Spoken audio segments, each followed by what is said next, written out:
बंदी छोड़ सतगुरु रामपाल जी परमेश्वर जी की जय हो।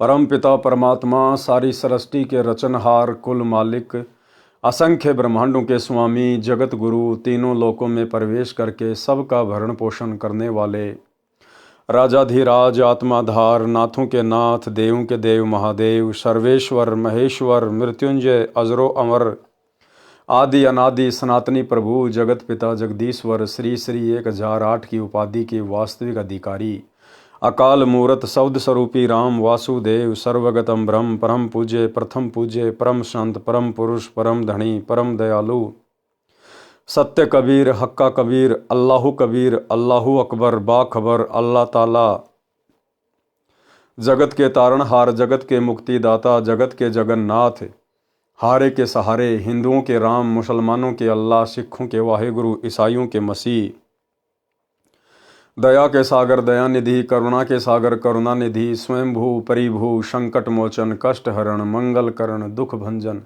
अविगत कबीर निर्विकार निर्विषम परमात्मा अलय अलेख सतगुरु आदि अनादि सतगुरु असली मर्यादा पुरुषोत्तम असली राम असली कृष्ण असली घनश्याम असली मुरारी राजाओं के राजा महाराजाओं के महाराजा शहंशाहों के शहंशाह सम्राटों के सम्राट भगवानों के भगवान अल्लाहों के अल्लाह प्रभुओं के प्रभु मसीहाओं के मसीह सच्चे वाहेगुरु बाबाओं के बाबा पीरों के पीर सेठों के सेठ जगत सेठ सावड़सा सेठ सर्वगुण संपन्न अनंत कोटि कलाओं के स्वामी अनंत कोटि ब्रह्मांडों के नायक योगियों में महायोगी ध्यानियों में महाध्यानी सिद्धों में परम सिद्ध ज्ञानियों में तत्व ज्ञानी ब्रह्म ज्ञानी महाज्ञानी परम ज्ञानी सर्वश्रेष्ठ ज्ञानी विज्ञानी युवा कबीर समरथ कबीर असमवात अमित ओझा सच्चे रहनुमा करीम अल्लाह शुभान अल्लाह दुनिया के अंतिम पैगंबर 8 सितंबर 1951 से गांव धनाना जिला सोनीपत हरियाणा भारतवर्ष की पावन भूमि पे प्रकट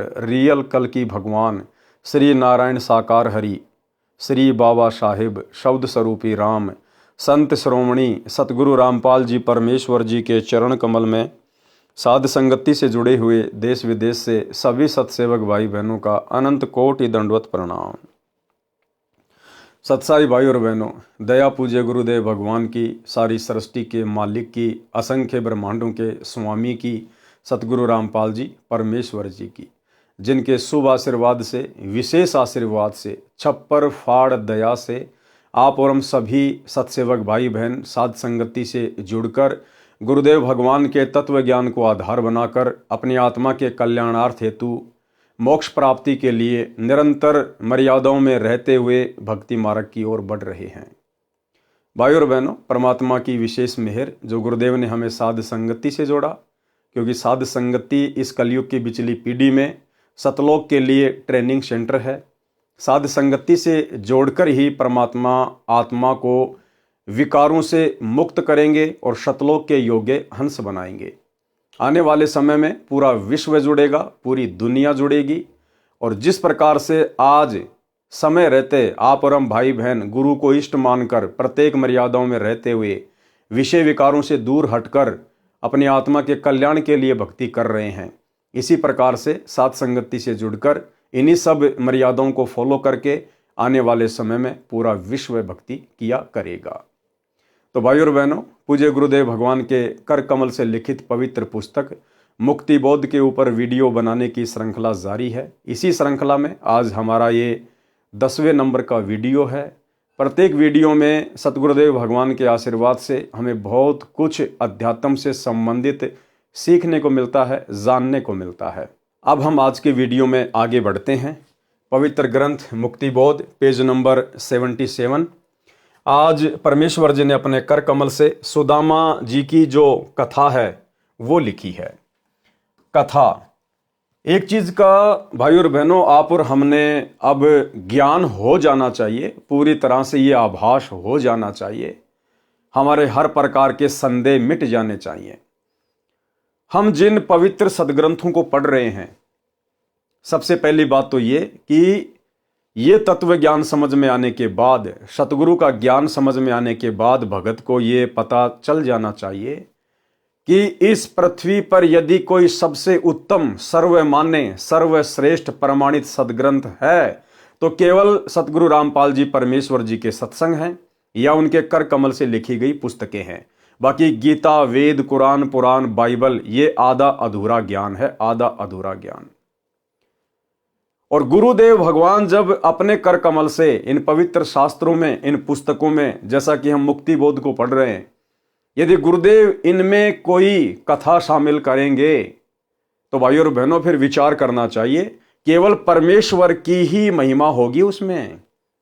भले जिक्र उसमें श्री रामचंद्र जी का आओ, जिक्र उसमें श्री कृष्ण और सुदामा का आओ, लेकिन गुरुदेव ने यदि उन कथाओं का जिक्र अपनी पवित्र पुस्तकों में कर दिया है तो फिर ये 100% परम सत्य है कि श्री कृष्ण जी के रूप में फिर वो लीला, वो अद्भुत कार्य, वो चमत्कार हमारे गुरुदेव भगवान ने ही किया है, कबीर परमात्मा ने ही किया है। यदि कहीं राम का जिक्र आ गया, किसी अन्य का जिक्र आ गया, ब्रह्मा विष्णु महेश का जिक्र आ गया, तो समझ लेना वो सारे अद्भुत कार्य, अद्भुत लीलाएं गुरुदेव भगवान ने स्वयं ही उन ब्रह्मा विष्णु महेश का रूप धारण करके की हैं। अन्यथा आप और हम भाई बहन, हमारी एक एक श्वास की कितनी कीमत है। गुरुदेव भगवान ने कितना वजन बताया भगत की एक एक श्वास का, कि कहता हूं कहीं जात हूं, कहूं बजाकर ढोल, श्वास जो खाली जात है ये 3 लोक का मोल। तो परमात्मा इन देवी देवताओं की झूठी महिमा करवा के हमारे समाज से बर्बाद नहीं करवाएंगे।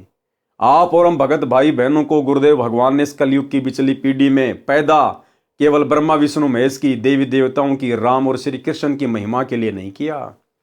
इसलिए गुरुदेव की पुस्तकों में यदि कहीं राम कृष्ण का जिक्र आता है, ब्रह्मा विष्णु महेश का जिक्र आता है, तो समझ लेना उनके रूप में वो अद्भुत लीलाएं स्वयं कबीर परमेश्वर सतगुरु रामपाल जी ने ही की है।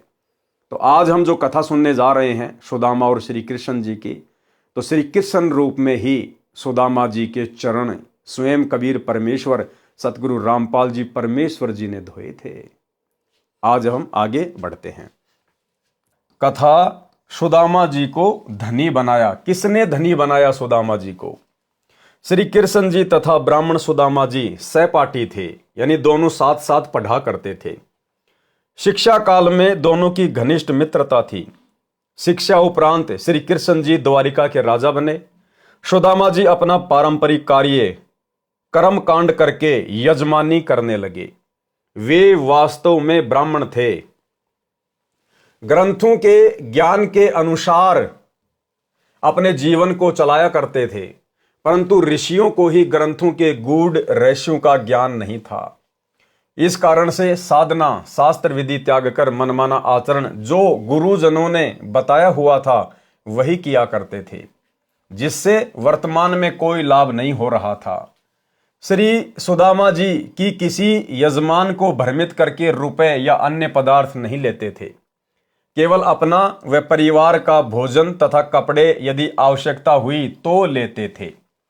कुछ दिन कोई क्रियाकर्म करवाने वाला नहीं आया। एक समय ऐसा आया कि सुदामा जी के पास कोई ऐसा यजमान नहीं आया कर्मकांड करवाने वाला। भोजन की समस्या पूरे परिवार को हो गई। सुदामा जी की पत्नी ने कहा कि आपके 4 पुत्र छोटे छोटे हैं, भूख से बेहाल हैं।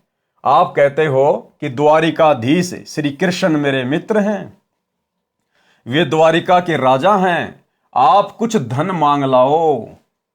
वे आपको मना नहीं करेंगे, क्योंकि आप कहते हो कि शिक्षा काल में वे आपके परम मित्र थे।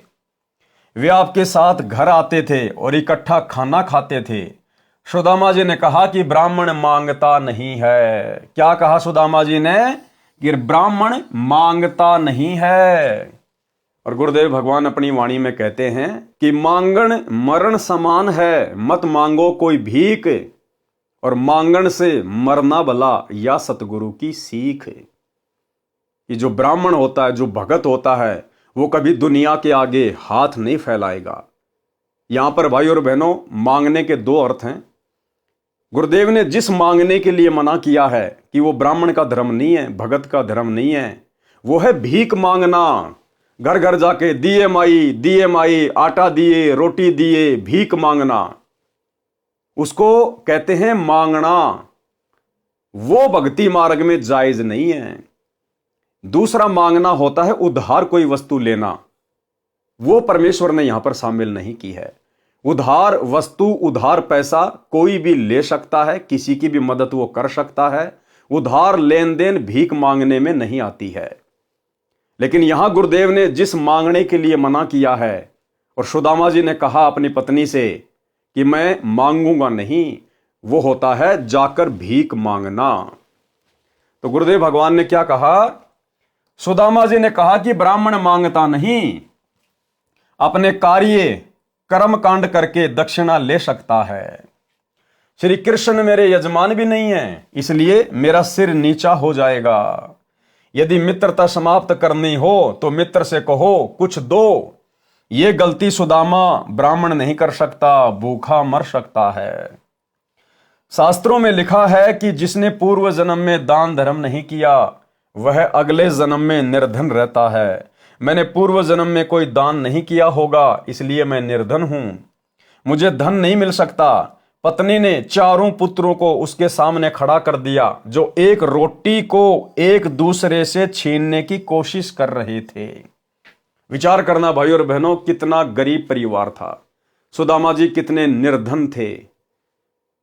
सुदामा जी को भक्ति मार्ग से डगमग करने के लिए, उसकी मर्यादाएं तुड़वाने के लिए सुदामा की पत्नी ने अपने चारों बच्चों को, जो कि नंगे फटे हाल कपड़े और एक रोटी के लिए आपस में छीना झपटी कर रहे थे, उन चारों को लाकर सुदामा के सामने खड़ा कर दिया, ताकि सुदामा का दिल पसीज जाए और ये श्री कृष्ण जी के पास जाकर कुछ मांग कर ले आए। लेकिन सुदामा ब्राह्मण थे, उन्होंने मांगने का अपने मन में भी विचार नहीं किया। पत्नी ने चारों पुत्रों को उसके सामने खड़ा कर दिया, जो एक रोटी को एक दूसरे से छीनने की कोशिश कर रहे थे, जो मिश्रानी ने छुपा रखी थी, जो रात को बासी बची हुई थी, रोटी भी ताजा नहीं थी, रात का बनाया हुआ खाना।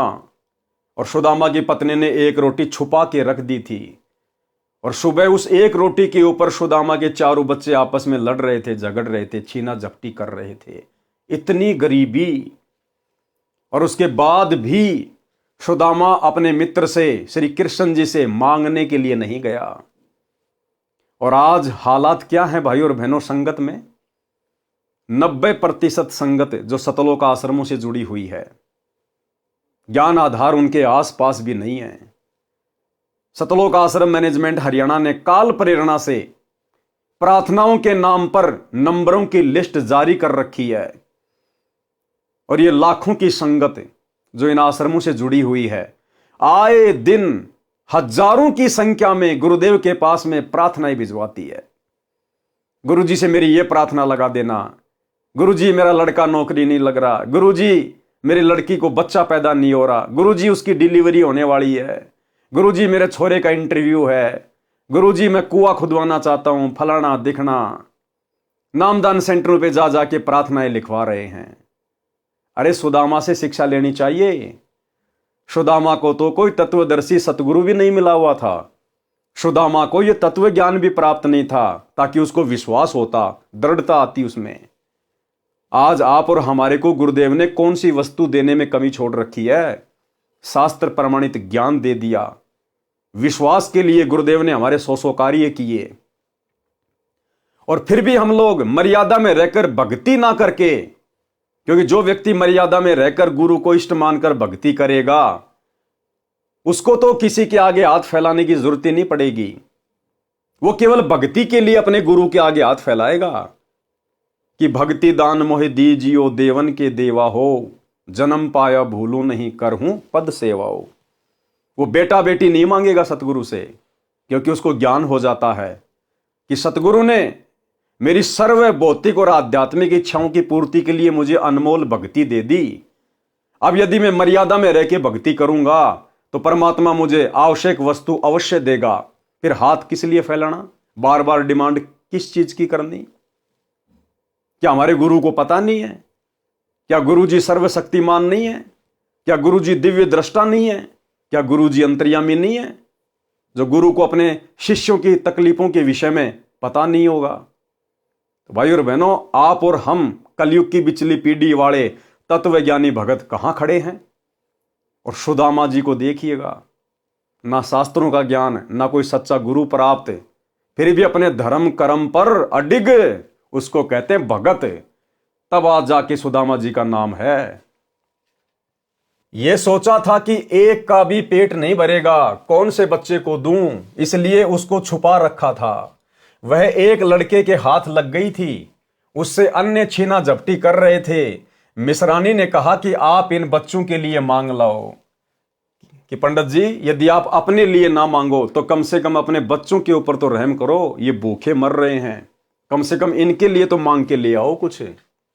वह दृश्य देखकर सुदामा एकांत में जाकर परमात्मा से विनय करने लगा तथा आंखों में पानी भराया। हे प्रभु, ये क्या दिन देख रहा हूं, मुझे पूर्व जन्म में कोई मार्गदर्शक ठीक नहीं मिला। देखो भाई और बहनों, कितनी गहरी शिक्षा है। ना सुदामा को तत्व ज्ञान, ना कोई सतगुरु, और उसके बावजूद भाई और बहनों उसने परमात्मा में दोष नहीं देखा, उसने भगवान में दोष नहीं देखा, श्री कृष्ण जी में दोष नहीं देखा। अपने आप को कोसा कि हे प्रभु, मैंने पिछले जन्मों में कोई दान धर्म नहीं किया है, मैंने कोई ऐसे शुभ कर्म नहीं किए परमात्मा जिस कारण से वर्तमान में मुझे धन मिलता। परमात्मा में कोई दोष नहीं देखा उसने। और आज नाम दीक्षा लिए हुए 6 साल हो गई है, और अगर जरा सा घर में नुकसान हो गया, सबसे पहले गुरुजी में दोष देखेगा कि कहीं मैंने देवी देवता छोड़ दिए इसलिए तो नुकसान नहीं हो गया। अरे कहीं गुरुजी की भक्ति में कोई शक्ति वक्ति नहीं है इसलिए तो मेरे को नुकसान नहीं हो गया। 100 दोष काल प्रेरणा से देखना शुरू कर देगा। तो हमने शिक्षा लेनी है सुदामा जी से, अगर अपनी भक्ति को वर्तमान में सफल करना है तो। अगर आपने ज्ञान को समझकर सत्संग अच्छे से सुनकर नाम लिया है, उसके बाद भाई और बहनों हमारा केवल एक ही टारगेट होना चाहिए, आत्मा का कल्याण। और आत्मा के कल्याण के मार्ग में हमारे ऊपर चाहे कितनी भी बाधाएं क्यों ना आए, कितनी भी समस्या क्यों ना आए, हमने अपने गुरु पर दृढ़ विश्वास रखना है। परमात्मा कहते हैं, राम नाम रटते रहो जब तक घट में प्राण, कबू तो दीन दयाल के भिनक पड़ेगी कान। और एक वाणी के माध्यम से गुरुदेव ने हमें समझाया कि नाम सहित बेवतन भला जो दर दर मांगे भीखा। और क्या हुआ, 76 की छाया चाले यो राजपाट दिल्ली का। कि हे भगत, अगर तुझे सच्चे गुरु का सच्चा नाम प्राप्त है, और यदि तुझे देश का राजा देश निकाला भी दे दे, और ऐसी नौबत आन पड़े कि तुझे भीख मांग मांग के खाना पड़े, तो भी शुक्र मनाना कि तेरे पास में गुरु का नाम है। तू उस राजा से लाख गुना अच्छा है जो भीख मांग मांग के खा रहा है, तू उस राजा से लाख गुना अच्छा है जो राजा छत्रपति है। कल को तू इस भक्ति के कारण मोक्ष प्राप्त करेगा, सदा सदा का सुख प्राप्त करेगा। और वो राजा जो आज दुनिया को सुखी दिखाई दे रहा है, कल को वो घोर यातनाएं सहेगा, 84 लाख में जाएगा। इसलिए गुरुदेव भगवान हमें शिक्षा देते हैं कि भाई हमने हर स्थिति में, परिस्थिति चाहे कैसी भी हो, और सच्चे सतगुरु से सत उपदेश लेने के बाद भी यदि कभी कभार थोड़ी बहुत परिस्थितियां बिगड़ जाती हैं, तो भाई और बहनों उसका एक ही रीजन है कि हमारे ना जाने कितने कर्म बिगड़े हुए हैं जन्म जन्मांतरों के। ये हमारा कोई पहला जन्म थोड़ी है। परमात्मा कहते हैं, जुगन जुगन के पाप सब और जुगन जुगन के मैल, और जानत हो जगदीश तुम हमने जोर किए बदफैल। ये परमात्मा हमने इतने पाप किए उनकी गिनती नहीं है।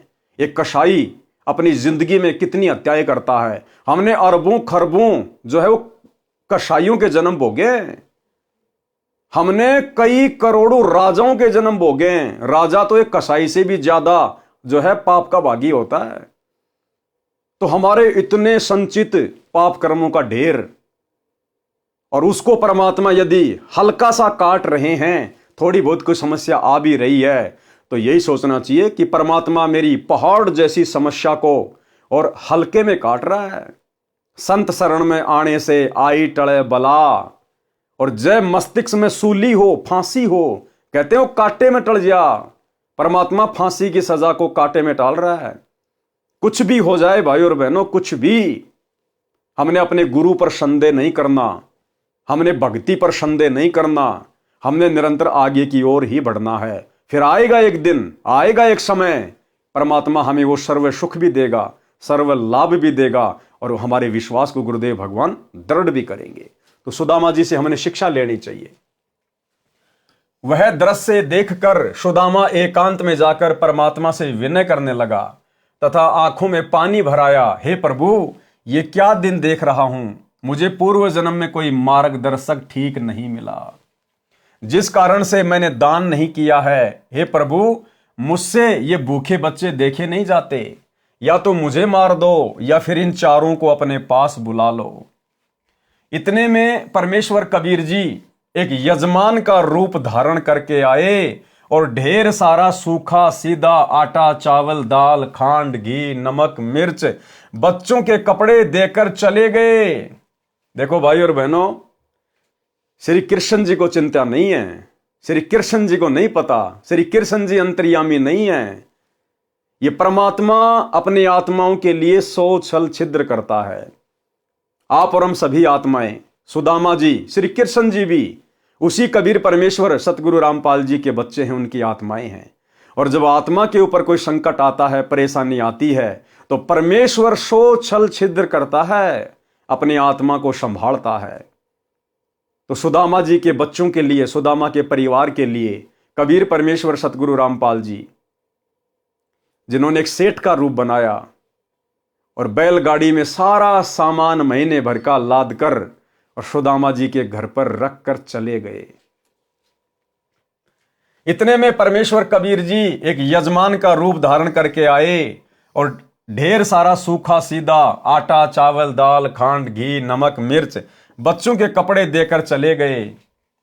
ब्राह्मणी ने तुरंत भोजन बनाया, बच्चों को परोसा। इतने में सुदामा जी आंसू पोंछकर रसोई की ओर गया तो बच्चे खाना खा रहे थे। देखो, सुदामा जी परमात्मा से अर्ज कर रहे थे रो रो के कि ये परमात्मा, मैंने पिछले जन्म में ऐसा कोई दान धर्म नहीं किया, मैंने ऐसा कोई पुण्य नहीं किया मेरे मालिक, और ना मुझे हो सकता है ऐसा कोई मार्गदर्शक, कोई सतगुरु मिला जो मुझे सही प्रकार से दान धर्म करने की मुझे कोई विधि बताता। सुदामा जी एकांत में जाके रो रहे थे, अपने भाग्य को कोस रहे थे। उधर से परमात्मा कहते हैं, भाई और बहनों, जय हमरा भगत पछोड़ी होई तो हमरा नाम न लेवे कोई। और एक सत्संग में गुरुदेव भगवान ने कहा कि अगर भगवान का भगत, सतगुरु का भगत यदि भूखा सो जाता है तो कहते हैं सतगुरु को नींद नहीं आती है। सतगुरु को नींद नहीं आती यदि उसका भगत, उसका बच्चा यदि भूखा सोता है तो। अरे सांसारिक जीवन में देख लो भाई, जो भाई बहन माता पिता बन चुके हैं वो देख लो, अगर उनके बच्चे यदि भूखे हैं, घर में खाना नहीं है, क्या उन माता पिता को रात को नींद आएगी? नहीं आएगी। और गुरुदेव भगवान कहते हैं, बहुत प्यारा बालक माँ का और उससे बढ़कर शिष्य गुरुआं का।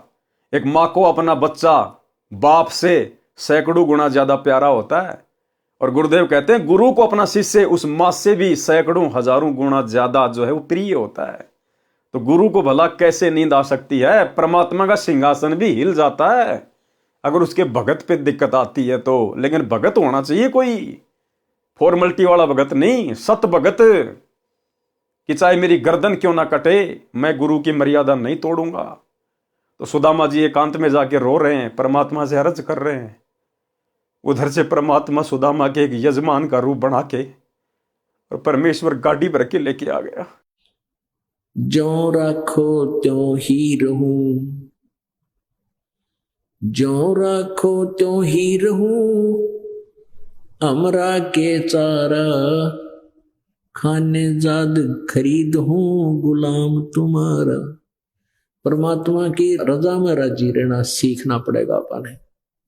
परमात्मा चाहे किसी प्रकार भी आपको रखता है, चाहे भूखा रखता है, प्यासा रखता है, बाकी तो ये ऐसा नहीं होगा कि भूखा और प्यासा आपको रख ले भगवान, क्योंकि ये दयालु मालिक है। उसके बच्चे जो सही भक्ति पर लग रहे हैं वो भूखे प्यासे नहीं रह सकते, उनके परमात्मा को नींद नहीं आओ। फिर उसके बच्चे जो सही भक्ति पर लग रहे हैं वो भूखे प्यासे नहीं रह सकते, उनके परमात्मा को नींद नहीं आओ। फिर ऐसे ही भाई और बहनों, आने वाले समय में ये दुनिया इस परमात्मा को ना पहचान के अपने पैरों के ऊपर जो ये कुल्हाड़ी मार चुकी है, इस युग परिवर्तन के समय में जब त्राही त्राही मचेगी, अकाल पड़ेगा, सूखा पड़ेगा, उस समय भाई और बहनों यदि हमारे घर में भी कुछ नहीं होगा, यही परमात्मा सतगुरु रामपाल जी भगवान सोच छल छिद्र कर देगा। परमात्मा इस परमेश्वर को आज वर्तमान में गाड़ी लेके आने की जरूरत नहीं है, बैठा बैठा रसोई में सामान भर देगा, पीपे में आटा भर देगा, सिलेंडर में गैस भर देगा। यह परमात्मा वो समर्थ है। छोटा सा संकेत जो गुरुदेव भगवान ने किया है कि जब आपके घर में 2 दाने नहीं होंगे, सुबह मटका भरा हुआ मिलेगा। मटका सुनिए, फिर भगवान व्यवस्था करेगा। आपके घर में 2 दाने होंगे, तड़के भरा पाओगा मटका, पिप्पा भरा पाओगा आटे का, इस तरह कर देगा दाता आपके लिए। लेकिन भक्ति करवाने के लिए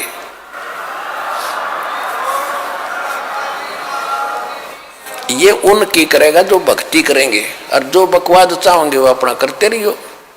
ठीक है, जैसा भक्ति भजन करेंगे उनका लाभ मिल जाएगा, लेकिन वो समस्याएं खड़ी रह जाएंगी। तो भाई और बहनों, परमात्मा कहते हैं चिंत्या तो हरि नाम की और न चिंत्या दास, और जो कोई चिंत्या नाम बिना सोई काल की फांस। हम सत्सेवक भाई बहनों ने केवल चिंत्या एक ही बात की करनी है अब इस स्टेज पर आने के बाद, केवल मर्यादाओं की। भाई घर छूटो चाहे जग रूठो, चाहे रूठो ये संसारा हो, कौन सुनेगा फिर मेरी काल लोक में जब गुरु रूठ गया मेरा हो। और भाई और बहनों, जब भगत के ऊपर ऐसी परिस्थिति आती हैं, ऐसे हल्के पुल्के संकट आते हैं, तो समझ लेना कि वो गुरु परीक्षा ले रहा है। गुरु की नजर पल पल हमारे ऊपर है। थोड़ा बहुत कोई संकट देखकर ही तो गुरु देखेगा कि मेरे भगत के अंदर सील, संतोष, विवेक, दया, अक्षमा, इसके अंदर कुछ गुण विकसित हुए हैं या नहीं हुए हैं। मेरा भगत मेरे ऊपर दृढ़ विश्वास कर पा रहा है या नहीं कर पा रहा है, या खाली देखा देखी भक्ति कर रहा है। जैसे परमात्मा अपनी वाणी में कहते हैं, भक्ति भाव भादो नदी सबे चले गहराए, और सरिता सोए जानिए जो जेठ मास ठहराए। असली नदी वो है जो जेठ के महीने में, जून के महीने में, गर्मी के महीने में भी जो बहती रहे, असल में वो है नदी। तो भगवान सतगुरु अपने भक्तों को थोड़े बहुत कष्ट देकर, अपनी तरफ से परेशानियां देकर भी अपने भगत की परीक्षा लेता है। तो सुदामा जी ने परमेश्वर से एकांत में जाके रो रो के अर्ज की। उधर से परमपिता परमेश्वर जी आए और मालिक सारा सामान घर में रख के चले गए। इतने में परमेश्वर कबीर जी एक यजमान का रूप धारण करके आए और ढेर सारा सूखा सीधा आटा, चावल, दाल, खांड, घी, नमक, मिर्च बच्चों के कपड़े देकर चले गए। ब्राह्मणी ने तुरंत भोजन बनाया, बच्चों को परोसा। इतने में सुदामा जी आंसू पोंछकर रसोई की ओर गया तो बच्चे खाना खा रहे थे। पूछने पर पता चला कि कोई भगत आया था। कौन भगत आता था भाई और बहनों? गरीब की मदद कौन करता है? गरीब की मदद तो केवल गरीब निवाज करता है, भगत की मदद केवल सतगुरु करता है। पूछने पर पता चला कि कोई भगत आया था, वह सामान दान कर गया है। सुदामा जी ने पूछा कि क्या नाम बताया था? पत्नी ने कहा कि दामोदर नाम बताया था। दामोदर, अपने आप को छुपाया परमात्मा ने, जैसे आज छुपा रहे अपने आप को। संत रामपाल जी के नाम से आ गए कबीर परमात्मा। पत्नी ने कहा कि दामोदर नाम बताया था।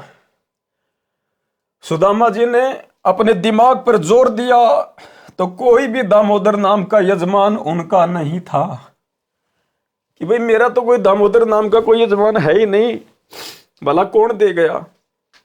उस नाम का कोई भी व्यक्ति नगरी में नहीं था। उस दिन के अतिरिक्त 3 दिन का राशन पूरे परिवार का था। 3 दिन का राशन रख गए परमात्मा पूरा। 3 दिन का क्यों रखा? मालिक ने आगे भी सोच रखा था कि आगे मैं किस विधि से इन बच्चों का पालन पोषण करूंगा। उस दिन के अतिरिक्त 3 दिन का राशन पूरे परिवार का था। पत्नी ने फिर आग्रह किया कि आप श्री कृष्ण जी से कुछ मांग कर ले आओ, तो सुदामा ने हाँ कर दी। देखो भाई और बहन, हम लोग ऐसे मार खा जाते हैं, ऐसे मार खा गया सुदामा। उधर जाके जब वो भगवान से अरदास कर रहा था तो परमात्मा पीछे से यजमान का रूप बना के सब कुछ रख के चले गए। लेकिन सुदामा का धैर्य फिर जवाब दे गया पत्नी के बार बार कहने से, और फिर सुदामा ने हाँ कर दी कि ठीक है मैं जाता हूं। लेकिन मन में फिर भी यही था कि मांगूंगा कुछ नहीं, अगर नहीं जाऊंगा तो ये घर में झगड़ा करेगी, इससे अच्छा है चलो मैं जाके आ जाता हूं। अगर वो अपने आप दे देगा तो ठीक है, नहीं तो मैं नहीं मांगूंगा।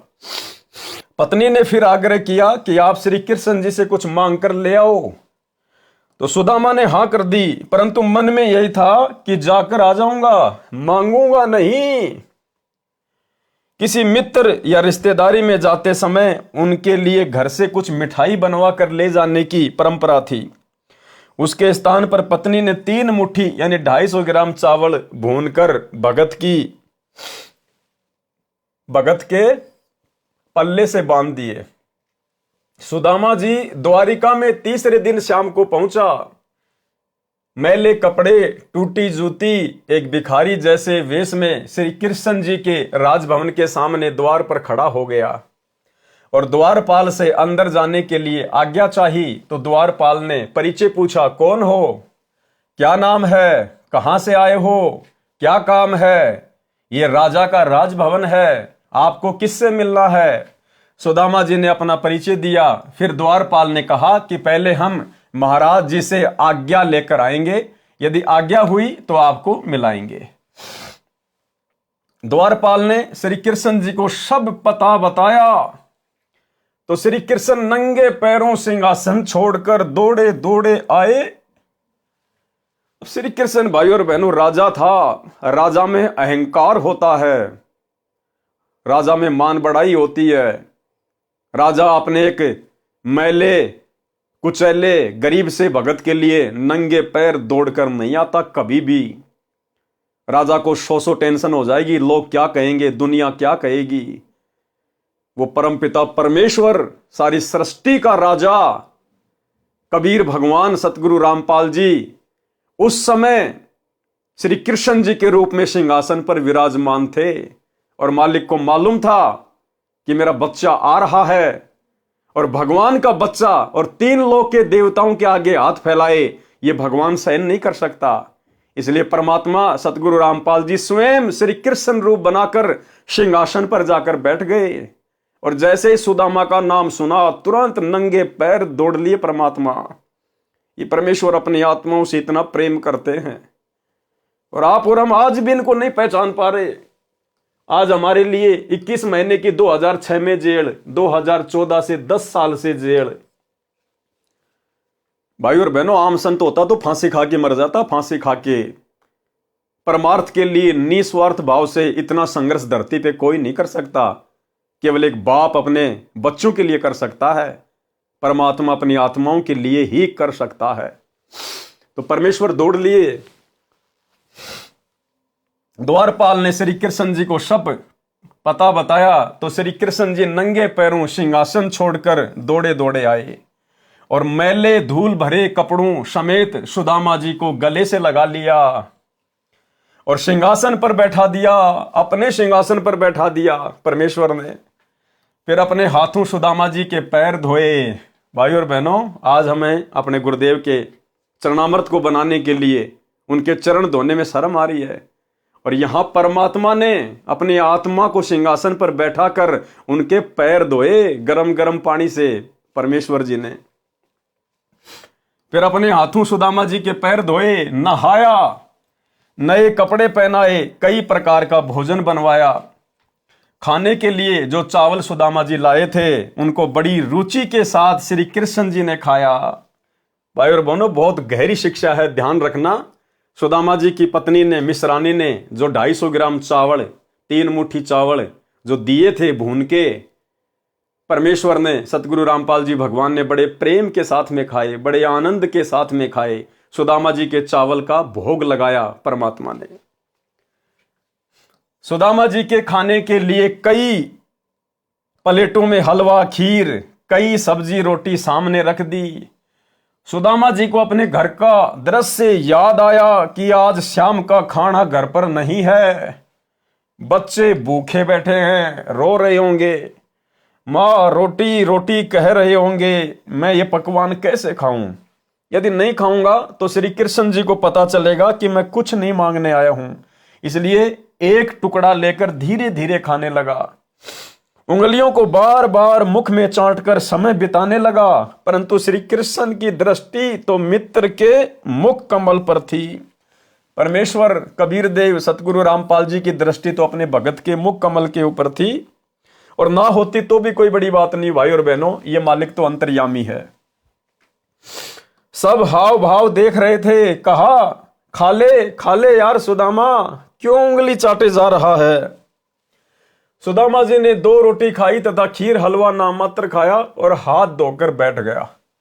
श्री कृष्ण जी ने पूछा कि बच्चे तथा भाभी जी कुशल हैं, निर्वाह ठीक चल रहा है। सुदामा जी ने कहा, अब देखो भाई और बहनों, क्या कहा, आप और हमें शिक्षा लेनी चाहिए कि भगत का स्वभाव कैसा होना चाहिए। सुदामा जी कितने फटे हाल, कितने निर्धन, कितने गरीब, खुद ने पेट भर के भोजन नहीं खाया, बार बार चिंता उसको अपने बच्चों की सता रही थी कि घर में आज भोजन नहीं है, बच्चे भला क्या खा रहे होंगे। लेकिन जब भगवान ने पूछा, जब श्री कृष्ण जी ने पूछा कि बच्चे तथा भाभी जी कुशल हैं, निर्वाह ठीक चल रहा है, सुदामा जी ने कहा कि तेरी दया से है भगवान हमको सुख सारा, किसी वस्तु की कमी नहीं, मेरा ठीक गुजारा। कि ये परमात्मा आपके रहते सहते, ऐसे मित्र के रहते सहते भला आपके सुदामा को, आपके भगत को, आपके मित्र को क्या कमी हो सकती है परमात्मा। और आज गुरु जी के पास में प्रार्थनाओं पे प्रार्थना, प्रार्थनाओं पे प्रार्थना, सिर्फ मांगे जा रहे हैं, भक्ति कोई नहीं करता मर्यादा में रह के, सिर्फ हाथ फैलाए जा रहे हैं। तेरी दया से है भगवान हमको सुख सारा, किसी वस्तु की कमी नहीं, मेरा ठीक गुजारा। श्री कृष्ण जी तो समझ चुके थे कि ये मर जाएगा पर मांगेगा नहीं। उसी समय सुदामा जी को दूसरे कमरे में विश्राम के लिए निवेदन किया और राज दरबार में जाकर विश्वकर्मा जी को बुलाया, जो मुख्य इंजीनियर था, तथा सुदामा जी का पूरा पता लिखाकर उसका सुंदर महल बनाने का आदेश दिया। इस कबीर परमेश्वर जी को कोई आवश्यकता नहीं है किसी इंजीनियर को बुलाने की, ये खुद ही इंजीनियर है जिन्होंने पूरी कायनात को रचा है। इस परमेश्वर ने खुद ही सारा खेल खेला और सुदामा जी का महल बना दिया, तथा कहा कि लाखों रुपए का धन ले जा, जो भगत के घर रखाना, ये कार्य 1 सप्ताह में होना चाहिए। विश्वकर्मा जी ने 6 दिन में कार्य संपूर्ण करके रिपोर्ट दे दी। सुदामा जी प्रतिदिन चलने के लिए कहते तो श्री कृष्ण जी विशेष विनय करके रोके रहे। 7वें दिन सुदामा चल पड़ा, नए बहुमूल्य कपड़े पहने हुए थे। रास्ते में सोचता हुआ आ रहा था कि श्री कृष्ण मेरे से पूछ रहा था कि किसी वस्तु का अभाव तो नहीं है। क्या उसको दिखाई नहीं दे रहा था कि मेरा क्या हाल है? वही बात सही हुई कि मित्रता समान हैसियत वालों की निभती है। सुदामा जी के मन में दोष आ गया। अंत में परमेश्वर जी ने सुदामा जी को विदा कर दिया और बढ़िया बढ़िया सुंदर सुंदर जो है कपड़े उनको पहना दिए। अब भाई और बहनों, सुदामा के मन में ये कि देख, चलते समय और मेरी हालत को देखकर और मुझे कुछ दान धर्म तक नहीं दिया कि भाई तू ले जा, 1000 रुपए ले जा, लाख रुपए ले जा, ये सामान ले जा। भाई वो तो राजा था, कुछ भी दे सकता था, लेकिन देख मुझे कुछ नहीं दिया। और फिर मन ही मन में सोचने लगा कि लोग ठीक कहते हैं, मित्रता अपनी समान हैसियत वाले के साथ में ही होनी चाहिए, गरीब की अमीर की मित्रता नहीं होती है। और फिर मुझसे पूछ रहा है कि घर में कोई कमी तो नहीं है, क्या उसको दिखाई नहीं दे रहा था?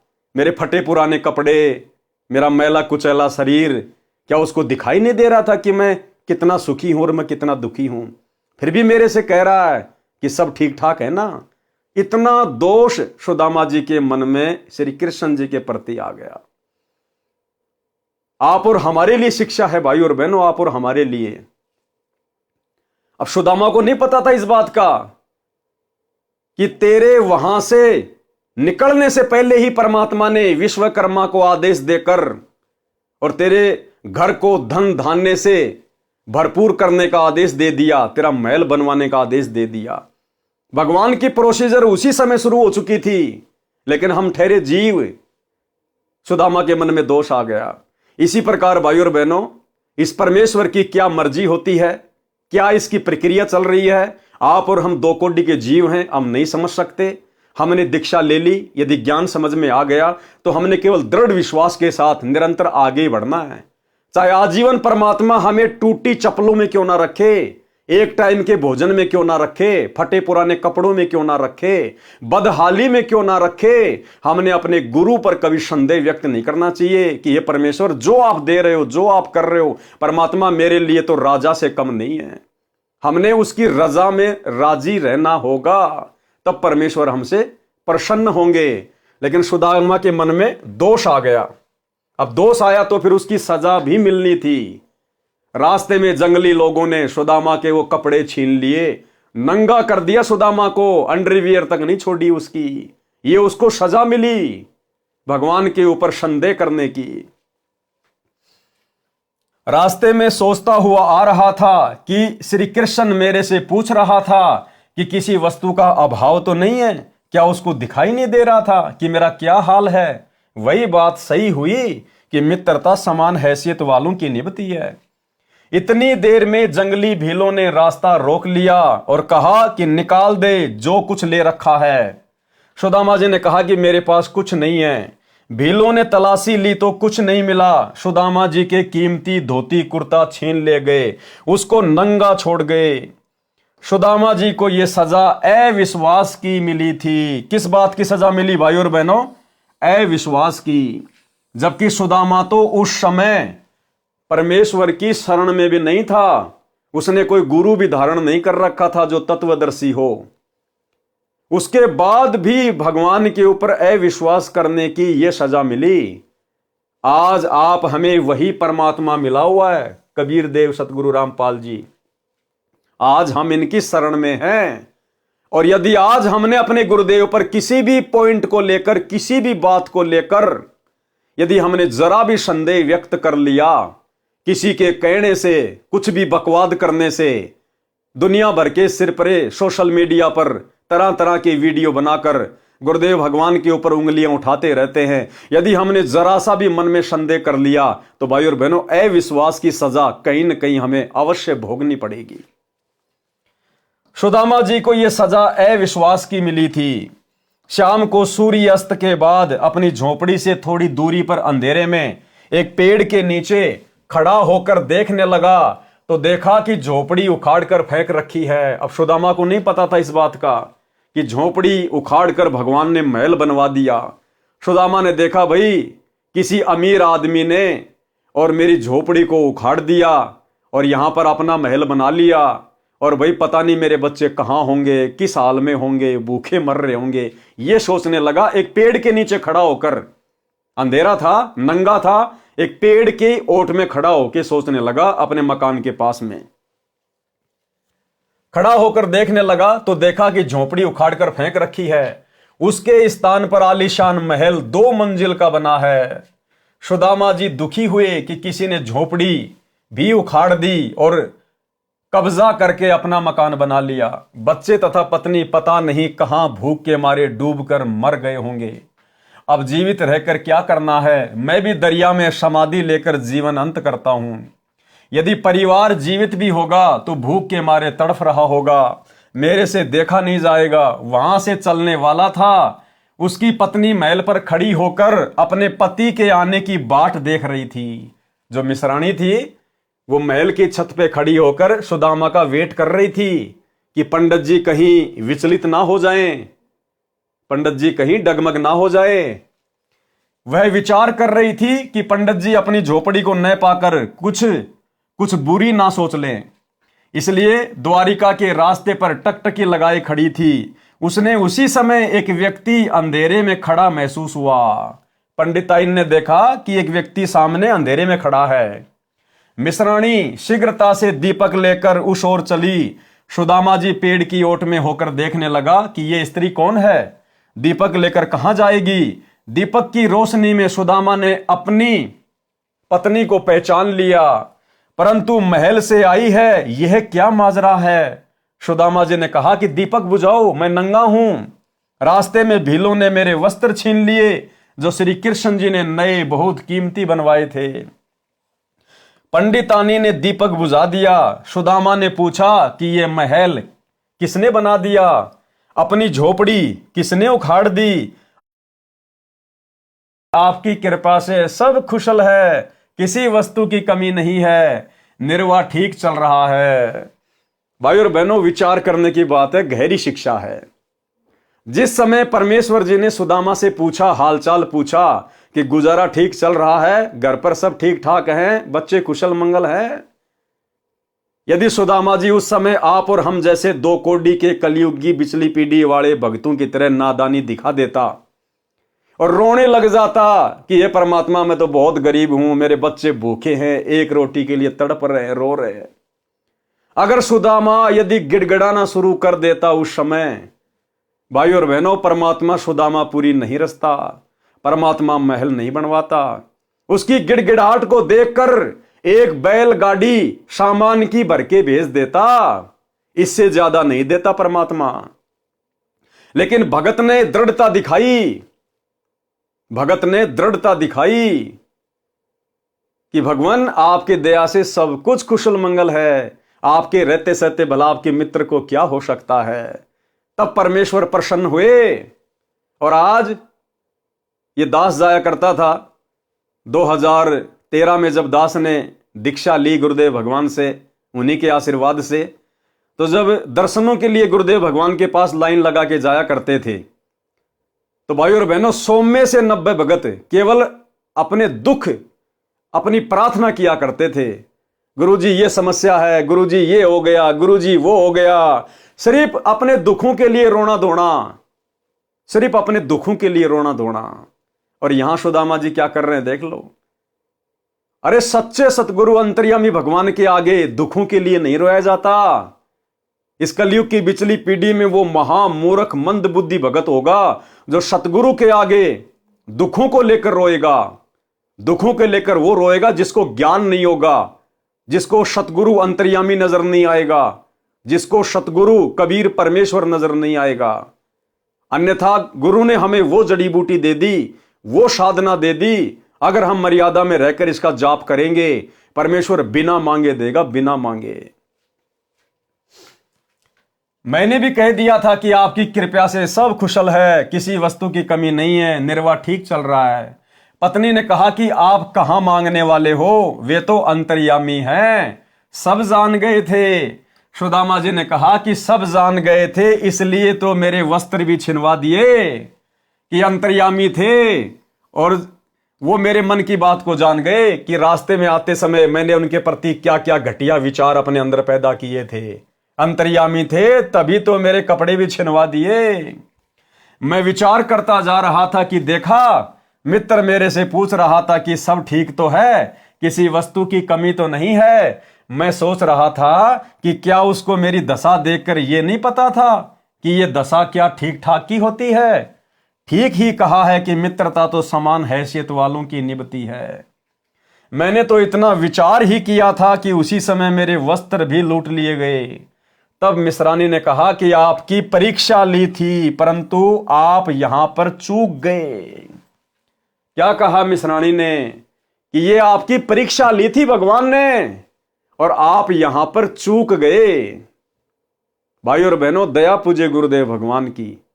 आप और हम साथ संगति से जुड़ी हुई आत्माओं के ऊपर जो रजा सतगुरु रामपाल जी भगवान ने बख्श रखी है, 21 ब्रह्मांड में किसी के ऊपर नहीं है।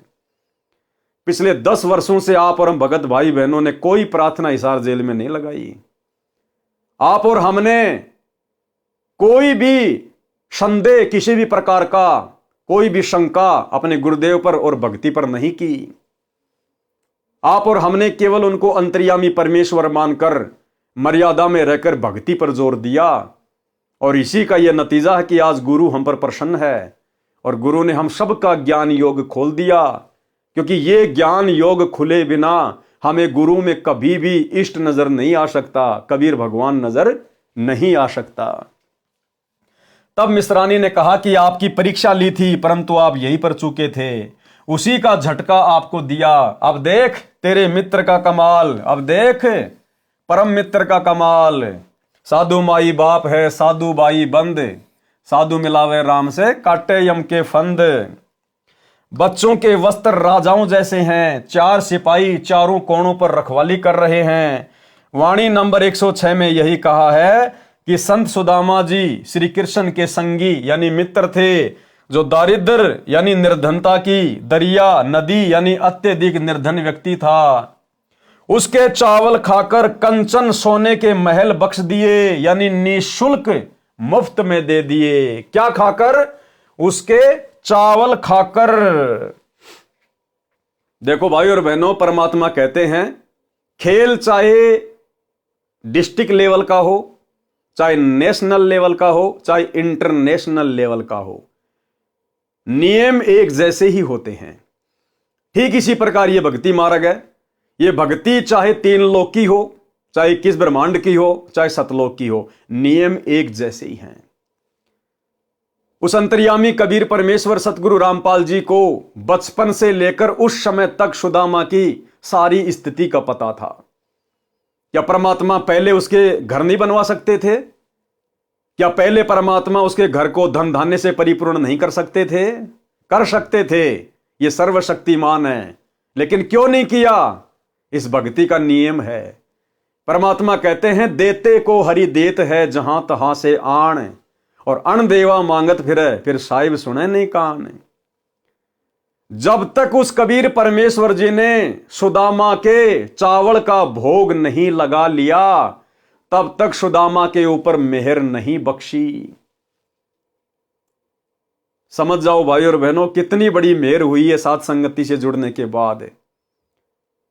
आज इस पूरे 21 ब्रह्मांड में यदि उस कबीर परमेश्वर को कोई इष्ट मानकर गीता अध्याय 3 श्लोक नंबर 13 के अनुसार निस्वार्थ भाव से अपनी आत्मा के कल्याण के लिए, गुरु को प्रसन्न करने के लिए यदि कोई उन्हें भोग लगा रहा है भंडारे का, भोग की आरती के साथ, अन्नदेव की आरती तो पूरी संगति करती है, लेकिन परमेश्वर को, कबीर देव को, सतगुरु रामपाल जी भगवान को भोग की आरती के साथ में भोग लगता है, भोग की आरती के साथ में। और केवल साध संगति से जुड़ी हुई आत्माएं हैं जिन्होंने घर को ही आश्रम बनाकर और घर पर गुरुदेव का आसन लगाकर, उनका बेड लगाकर और भोग की आरती के साथ में सभी भाई बहन अपने इष्ट को भोग लगाते हैं। 21 ब्रह्मांड में केवल चंद ही आत्माएं हैं। ये विधान है यहां से पार होने का, मोक्ष प्राप्त करने का, गुरु को प्रसन्न करने का। आप विचार करो भाई और बहनों, नाम दीक्षा के साथ ही गुरुदेव हमें एक छोटी सी पुस्तक देते, भक्ति बोध, जिसमें तीनों समय की आरती होती है। आप उस भक्ति बोध में देखेंगे सबसे पहले आपको लिखा हुआ मिलेगा नित्य नियम सुबह का। क्यों लिखा गुरुदेव ने? आप और हमारे लिए। हम रोज नित्य नियम करते हैं। फिर लिखा है असुर निकंदन रमेणी। क्यों लिखी गुरुदेव ने? आप और हमारे लिए, रोजाना करने के लिए हम सब रमेणी करते हैं। फिर है संध्या आरती। क्यों लिखी गुरुदेव ने? आप और हमारे लिए, हम सब रोजाना संध्या आरती करते हैं। उसके बाद लिखा है अन्नदेव की छोटी आरती और अन्नदेव की बड़ी आरती। क्यों लिखी? आप और हम भक्तों के लिए। क्यों? रोजाना करने के लिए हम सब करते हैं। उसके बाद लिखा भोग लगाने की विधि। क्यों लिखी गुरुदेव ने? गुरु को भोग लगाने के लिए। लेकिन संगत में आज कौन कर रहा है? केवल साध संगति से जुड़े हुए सत्सेवक भाई बहन। तो ये मेहर हुई है भाई और बहनों आप और हमारे ऊपर। इसलिए दास बारंबार कहता है कि साध संगति से जुड़े बिना, क्योंकि साध संगति गुरुदेव भगवान का सतलोक के लिए ट्रेनिंग सेंटर है, इस साध संगति से जुड़े बिना हमारी तमाम आध्यात्मिक क्रियाएं पूर्ण नहीं हो सकती है।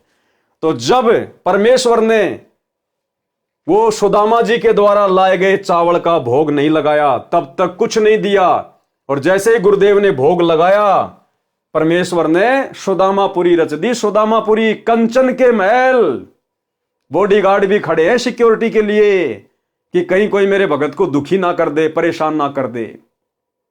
और आज भाई और बहनों यकीन मानना, आप और हम सत्सेवक इस काल की नजरों में कांटे की तरह चुभ रहे, कांटे की तरह भयंकर तरीके से। इसका जी करता है कि इनको मसल दूं मैं, लेकिन उसका जोर नहीं चल रहा हम सत्सेवकों के ऊपर, क्योंकि परमेश्वर ने रक्षा कवच बना रखा हमारे चारों तरफ, हमारे मकानों के चारों तरफ, हमारे शरीर के चारों तरफ रक्षा कवच। उसको तीर जैसे झटके लगते हैं जब वो पास आता है तो। और गुरुदेव भगवान ने स्पष्ट कर रखा कि बच्चों, अगर मर्यादा में रहोगे, गुरु को इष्ट मानोगे, ये देवी देवता ब्रह्मा विष्णु महेश ये तुम्हारे बॉडीगार्ड बनकर खड़े रहेंगे तुम्हारे घर के चारों तरफ, कि कोई भूत प्रेत अन्य कोई देवता इनको कोई दुखी ना कर दे, कोई परेशान ना कर दे। सतगुरु रामपाल जी भगवान के आदेश से, कबीर परमेश्वर के संविधान से ये देवी देवता हमारे घरों के चारों तरफ सिक्योरिटी करते हैं, सिक्योरिटी सूक्ष्म रूप में, तब हम सुरक्षित हैं गुरुदेव के विशेष आशीर्वाद से, क्योंकि हम गुरुदेव को प्रसन्न करने की दिशा में आगे बढ़ रहे हैं। हम पीले पर्चों को आंख बंद करके नहीं मानते, हम कोऑर्डिनेटरों के आदेशों को आंख बंद करके फॉलो नहीं करते, हम सत्संगों के विरुद्ध गुरुदेव के परिवार के द्वारा करवाए जाने वाले घटिया कुकर्मों में आंख बंद करके सहयोग नहीं करते, हम स्टेडियम बनवाने में सहयोग नहीं करते, हॉस्पिटल बनवाने में नहीं करते, हम गुंडों की सीबीआई जांच का समर्थन नहीं करते, हम आरक्षणों में नहीं जाते, हम किसी का जाट भवन बनवाने के लिए ज्योति पाठ और दान का पैसा नहीं देते। इसलिए गुरुदेव हम पर प्रसन्न है ज्ञान आधारित भक्ति को देखकर। इसलिए परमेश्वर ने दया बख्शी है गीता अध्याय 3 श्लोक 13 के अनुसार स्वयं को भोग लगवाने की। इस 21 ब्रह्मांड में इस परमेश्वर को सतगुरु रूप में आए हुए भगवान को कोई पहचान नहीं सकता। ये भगवान स्वयं अपनी पहचान करवाता है अपनी विशेष आत्माओं से। गोता मारूं स्वर्ग में जा बैठूं पाताल, गरीब दास ढूंढता फिरूं अपने हीरे मोती लाल। आज इस लाखों की संगत में से यदि परमेश्वर के कोई हीरे मोती लाल हैं, केवल सत्सेवक हैं, केवल सत्सेवक। विचार, श्री कृष्ण जी राजा थे। क्या कह रहे हैं गुरुदेव भगवान कि विचार करो, श्री कृष्ण जी राजा थे, अपने मित्र की इतनी सहायता करना एक राजा के लिए कोई बड़ी बात नहीं है। इतनी सहायता तो एक स्टेट का मंत्री अपने मित्र की आसानी से कर सकता है। परमेश्वर कबीर जी ने एक अति निर्धन मुसलमान लुहार तैमूर लंग की एक रोटी खाकर 7 पीढ़ी का राज्य बख्श दिया था। उसी जीवन में तैमूर लंग राजा बना जिसका राज्य विशाल था। दिल्ली की राजधानी पर उसने अपना प्रतिनिधि छोड़ा था। उसकी मृत्यु के उपरांत कुछ समय दिल्ली की गद्दी पर अन्य ने कब्जा कर लिया था। फिर तैमूर लंग के परपोत्र बाबर ने सन 1526 में लोधी वंश के इब्राहिम लोधी को पानीपत की पहली लड़ाई में हराकर दिल्ली पर कब्जा कर लिया। बाबर से औरंगजेब तक 6 पीढ़ी तथा प्रथम तैमूर लंग, इस प्रकार कुल 7 पीढ़ी का राज्य परमेश्वर कबीर जी ने तैमूर लंग को दे दिया। अब यहां गुरुदेव भगवान ने अपनी समर्थता बताई है, कबीर भगवान की यानी अपनी स्वयं की समर्थता बताई है। हालांकि सुदामापुरी रचने वाले भी कबीर भगवान ही थे, लेकिन सांसारिक लोगों को समझाने की दृष्टि से गुरुदेव यहां कह रहे हैं कि विचार करो कि श्री कृष्ण जी ने सुदामापुरी अगर वो रच भी दी, धन धान भी दे दिया, तो क्या दे दिया? इतनी सहायता तो एक मंत्री भी अपने मित्र की आसानी से कर सकता है। और फिर कह रहे हैं देखो परमात्मा की समर्थता। तैमूर लंग की एक रोटी खाई थी कबीर भगवान ने, एक रोटी, और 7 पीढ़ी का राज दे दिया, 7 पीढ़ी का। तैमूर लंग से लेकर औरंगजेब तक, बाबर, हुमायूं, ये सारे के सारे एक रोटी खाकर। तो उस परमेश्वर की समर्थता के आगे श्री कृष्ण जी ने भला अपने मित्र सुदामा की क्या सहायता कर दी? उसके आगे तो ऊंट के मुंह में जीरे के बराबर भी नहीं किया। तो भाइयों और बहनों, हर प्रकार से ये परमेश्वर समर्थ है, सभी आत्माओं का साथी है।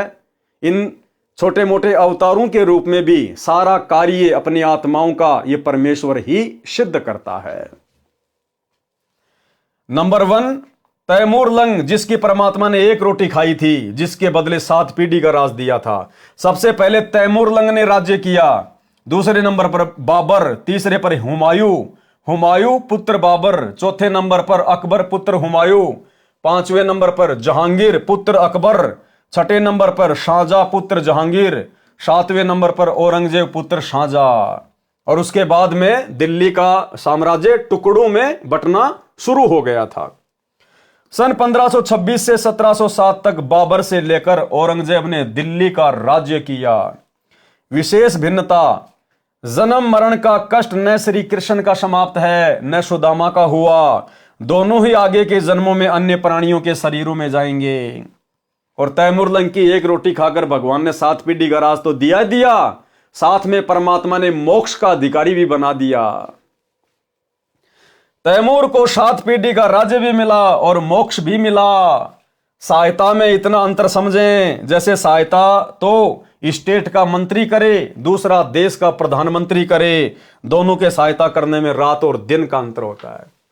कबीर जी यानी सत्य पुरुष को प्रधानमंत्री जानो और श्री कृष्ण जी श्री विष्णु जी को प्रांत का मंत्री जानो। फिर भी बात भक्ति की चल रही है। कबीर जी ने कहा है कि कबीर जो जाकी शरणा बसे, ताको ताकी लाज, जल स्यों ही मछली चढ़े, बह जाते गजराज। वाणी नंबर 107 का सरलार्थ। आगे गुरुदेव भगवान ने भगत नंदा नाई की जो कथा है उसको शामिल किया है। भगत नंदा नाई, सैन की कथा। नाई को कहते हैं सैन। नाई समुदाय में एक महान भगत नंदा जी हुए हैं। नाई को सैन भी कहते हैं। वे परमात्मा की धुन लगन में लगे रहते थे। हालांकि उस समय भगत नंदा जी को कोई सच्चा मार्गदर्शक प्राप्त नहीं था, कोई तत्वदर्शी संत प्राप्त नहीं था। पिछले जन्म की बैटरी चार्ज थी, भक्ति में आस्था थी, और जिसने जैसा भी उनको नाम दे रखा था उस भक्ति में वो मस्त रहते थे। धुन लगा के भक्ति करते थे, सुरती नृत्य से मन लगाकर। राजा के निजी नाई थे और वहां का जो राजा था भगत नंदा जी उसका हजाम किया करते थे, उसकी सेविंग किया करते थे। वो उसका निजी नाई था।